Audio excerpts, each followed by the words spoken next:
Greetings and welcome to Train Signal. You're watching Microsoft Lync Server 2013 Administration and Role-Based Access Control.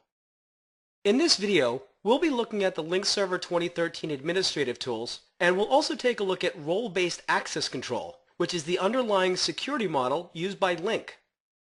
Let's start off with an overview of the administrative tools for Microsoft Lync 2013.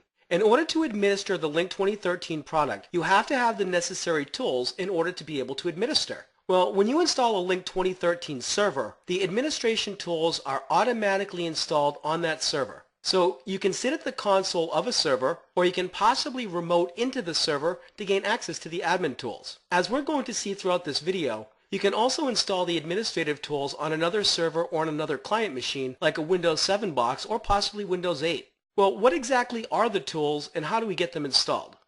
The first administration tool is called the Lync Server Control Panel.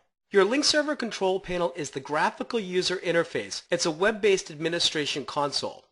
We also have the Lync Server Topology Builder, and at this point we all should be very familiar with that because we had to use that to create our topology before we even installed Lync 2013. It's also the tool that we use to make modifications to our topology, like for example, if we need to add some additional servers or possibly add some gateways.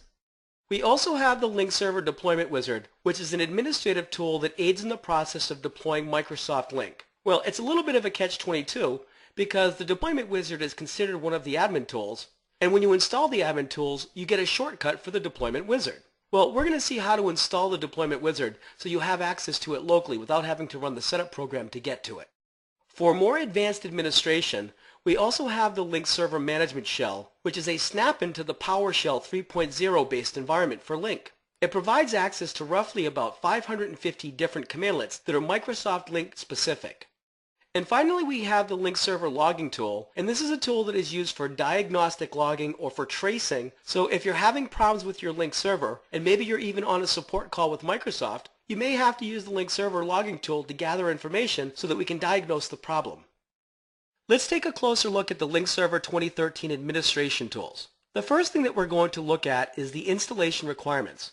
You can install the administration tools for Lync 2013 server on a Windows Server 2008 R2 based operating system. Now, if you're looking to administer from a local desktop, Windows 7 SP1 is your cutoff, and we can also install it upon a Windows 8 based operating system also. Now, how do you go about installing the administration tools? Well, as you're going to see in my demonstration, what you need to do is gain access to the installation media for Microsoft Lync Server. And you run the installation by running setup.exe. And setup.exe, when you run it, is going to install the Lync core components, and then it's going to launch the Deployment Wizard. And from within the Deployment Wizard, there will be a link where you can install the administration tools. Let's take a look at a demonstration, and we'll see how this works. In this demonstration, we'll see how to install the Microsoft Lync Server 2013 administration tools. Now, at Carve Rock Fitness, we have several administrators that are going to need the administration tools installed locally on their desktops. Keeping in mind that the admin tools are automatically installed on your Lync servers, and we have the ability to install these tools on Windows Server 2008 R2 or SP2 based machines. We can also install them on Windows 7 based machines with SP1 or Windows Server 2008 based desktops also. It does require the 64-bit platform. Now, before I go through my installation demo, keep in mind that I've installed Microsoft Windows PowerShell 3.0, which is a requirement, and I've also installed the .NET 4.5 platform, which is also a requirement. So let's go to my D drive and take a look at what the installation looks like. Over here on my D drive, I've mounted the ISO file for Microsoft Lync Server 2013. So as I've connected to the auto run, I'm being prompted for the location where I'm going to install the Lync 2013 core components. Keep in mind that any additional installed components afterwards will get installed into that same location. Here I accept my licensing agreement. Now, the Lync Server 2013 installation process is installing the core components. And then at the end of the installation of the core components, the Deployment Wizard should open up. Now, from inside of the Deployment Wizard, I now have the ability to click on the link to install the administration tools. And that was fast, and that was also very easy. We'll click on Exit, and then verify that I do have my administration tools. So over here I now have a Microsoft Lync Server 2013 program group, and inside of it you can see that I've got my control panel, my deployment wizard, the management shell, which is my command line interface, and I also have a link for my topology builder. Now that we have seen how to install the Lync Server 2013 administration tools, let's take a closer look at the Lync Server 2013 control panel. The Lync Server 2013 control panel is a web-based administration portal. Microsoft developed the Lync Server 2013 control panel on top of Microsoft Silverlight. So when you go to connect to the admin console for the first time, you don't want to be surprised when you're prompted to install the latest version of Microsoft Silverlight. Now for complex administration, you typically want to use the Lync Server Management Shell. The Lync Server Management Shell provides a lot more flexibility and also provides access to a lot of functionality that you cannot perform inside of the administration console of the control panel. But keep in mind that your control panel still runs on top of the PowerShell, and PowerShell 3.0 is a requirement to install the admin tools. And it's also required to run your control panel. For those of you coming from the Office Communication Server 2007 R2-based environment, keep in mind that we do not have an MMC console anymore. Your Lync Server 2013 GUI-based control panel is the replacement to the MMC console. Let's take a look at what the control panel looks like. Now, before we go through this demonstration, you want to know that this is just going to be a quick tour, a very brief demonstration to get you acclimated to the control panel. Don't worry about the details right now, because as we go through the remaining videos in this series, we're going to talk about a lot of the properties in a lot more depth. Let's take a look at the control panel. Now, the first thing is that the control panel is a web-based application, and the control panel is automatically installed on your Lync 2013 front-end server or standard edition servers, and it's represented as a virtual directory inside of IIS. So how do I get that virtual directory? Well, you install Lync and that's it. It's automatically deployed. So as an example, if I click on the Internet Information Services, you can see that inside of here I have a virtual directory labeled CSCP. That is my Communication Server Control Panel. So when you open up the administration console, the control panel, that's exactly what you're connecting to. Now, the other thing that we have to understand is that we automatically route over to this by means of the administrative simple URL that we have defined inside of our topology builder. And how do we route over to the front-end server or to the pool? Well, in my case, I'm using admin.carvrockfitness.com, and inside of DNS, I have created a host record, an A record that maps that name down to the IP address of my front-end server pool, which in my case is just a single IP address right now. Let's take a look at the control panel.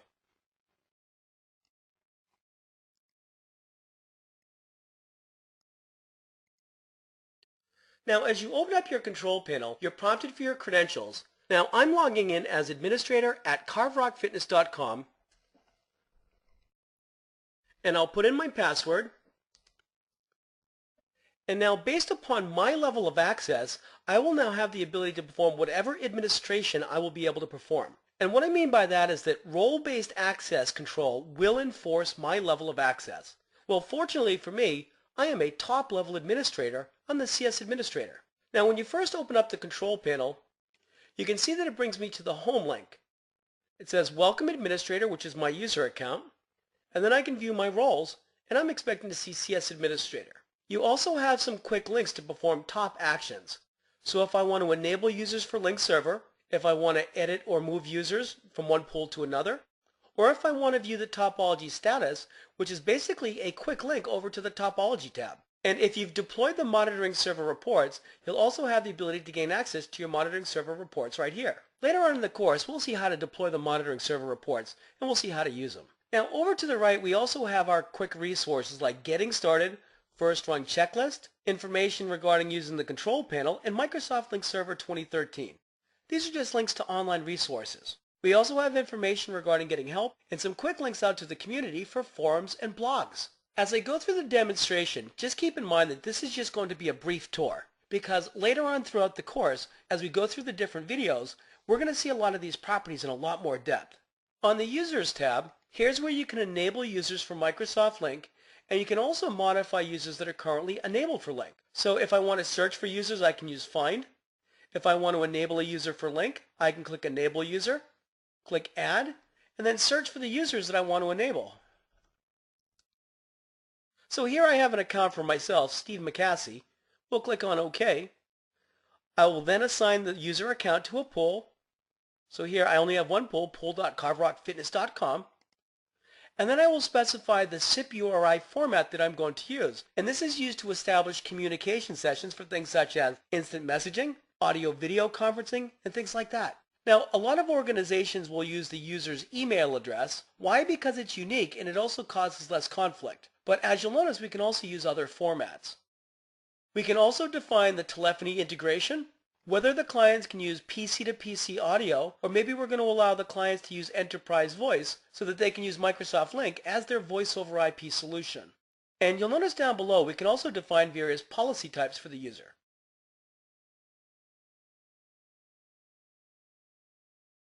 On your Topology tab, this is where we have a quick view of what's going on within the environment. You can quickly establish the status of your servers, and if you want to see more detailed information regarding your servers, you can view their status right in here.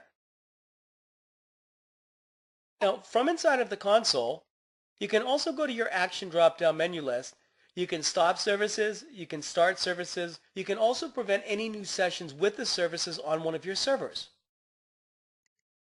On the Instant Messaging and Presence tabs, this is where you can define file and URL filters. So you can have your Microsoft Lync server filtering out certain types of content. Now, with CarveRock Fitness, we've only deployed the product internally so far, so it's not that big of a deal yet. But when we set up the Microsoft Lync 2013 Edge services and we connect to the internet, it's going to be more important that we establish some filters so that we don't get damaging content sent into our environment.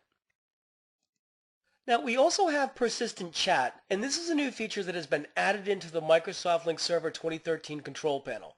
With the prior version of Lync 2010, you had to download chat and install it as a separate component, and also administer it through a separate tool. Well, now it's built right into your control panel. On your voice routing tab, this is where you'll configure the bulk of your settings for enterprise voice. For example, this is where you define your dial plans, and dial plans control the rules for normalization. The rules for normalization dictate how a number you dial gets translated over to an E.164 format. When you dial a number, the system has to translate it into a format that it understands, so it knows how to route the call. Well, we also have voice policies, and voice policies control the features that you can use, as well as where you can call to, through PSTN usage records. We configure routes, and routes define the gateways that calls get passed to. We can also define trunk configurations, which allow us to configure how a number gets formatted before we pass the call over to a gateway.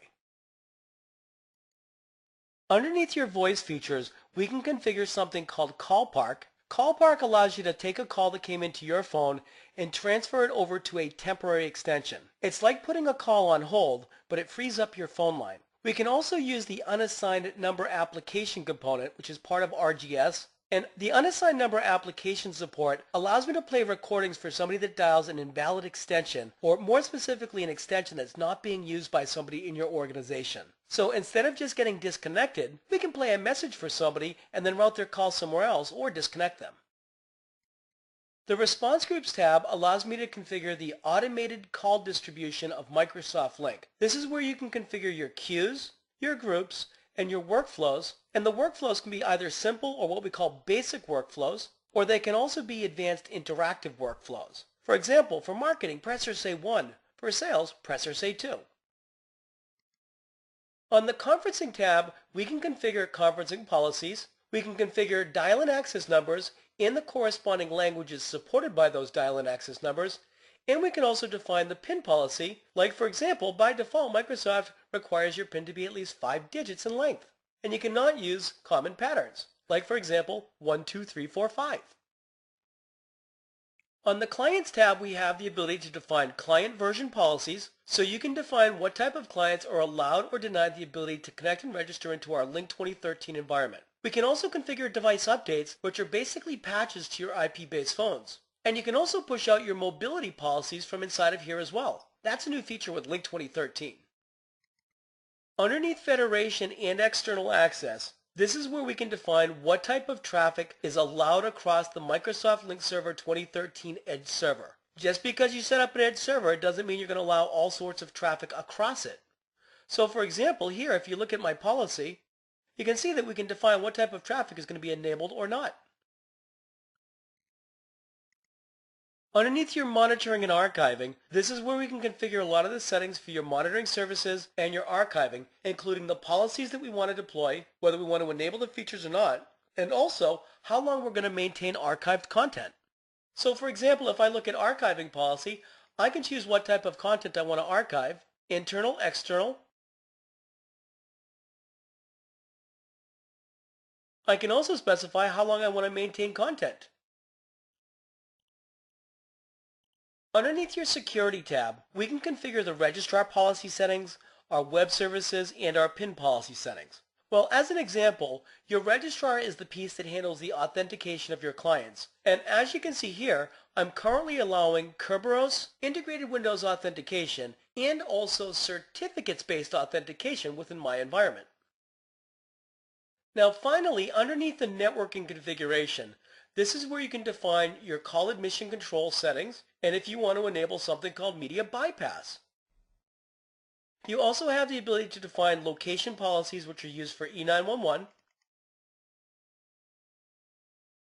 And then you've got a bunch of different tabs that are used to configure a lot of the settings for call admission control, which is our bandwidth management feature, which allows us as administrators to define how much bandwidth will be allocated for real-time audio and/or real-time video. Well, now that we've seen a tour of the control panel, let's take a look at the Lync Server Management Shell. Well, what exactly is the Lync Server Management Shell? It is your command line interface to administer Microsoft Lync Server 2013. The Lync Server Management Shell is basically a snap into the PowerShell. So when you install the Lync Server 2013 administration tools, you will get an additional module that can get loaded into the PowerShell. And that module is called Lync. So when you have that Lync module loaded into the PowerShell, you now have access to roughly about 550 product-specific commandlets. Now, the Lync Server Management Shell is a very robust advanced administration interface. Well, of course you can use it for basic administration, but you can also use it for much more complex administration that you would not be able to perform from within inside of your control panel. Now keep in mind, you cannot perform all tasks from within the control panel. So at certain times as an administrator of the Lync Server product, you are going to have to interface with the Lync Server Management Shell. Let's take a look at some examples of how to use the Lync Server Management Shell. Let's take a look at using the Lync Server Management Shell. But before we get going with our demonstration, just keep in mind that this is going to be a 5 or 10 minute brief overview. Here I've opened up my Lync Server Management Shell, and you'll notice that the basic syntax that you typically use with your Lync Server Management Shell is a verb followed by the dash and then some form of a noun. Like for example, I could use a get-cs user commandlet and pull back a listing of my Lync enabled users. Well, here's an example that you may find useful. Get-help.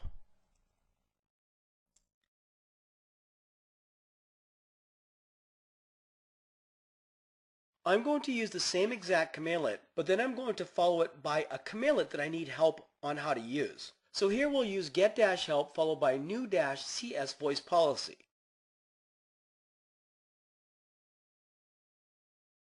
Now, if you're new to the Lync Server Management Shell, this help probably doesn't do a whole bunch for you because it does not give you a breakdown on how to use the syntax and it's not giving you examples on how to use the commandlet. So let's take a look at another example. But before we do that, you'll notice that it gives me the name of the commandlet, new-cs voice policy. It also provides a synopsis or a little bit of an overview of what the commandlet is used for. Well, let's take a look here. I'm going to use the same exact commandlet, but at the end of the commandlet, let's type in here -examples. Now, as I start to type in the option, I'm just going to hit my tab key and watch it autofill. Now I can see some examples on how to use the commandlet. Now this time I'm going to see detailed output. Get-help followed by the commandlet new-cs voice policy -detailed. Now this is going to bring back detailed information regarding how to use all those different options that go along with the commandlet. This is one of my favorites. So now I can scroll up and I can see a listing of the different options and what they actually represent. Here's a couple of other examples. Get-service will give me a listing of my Microsoft services running on my machine or also the services that are not running. Now, if I want to look at services specific to Microsoft Lync, I can use the get-cs Windows service commandlet.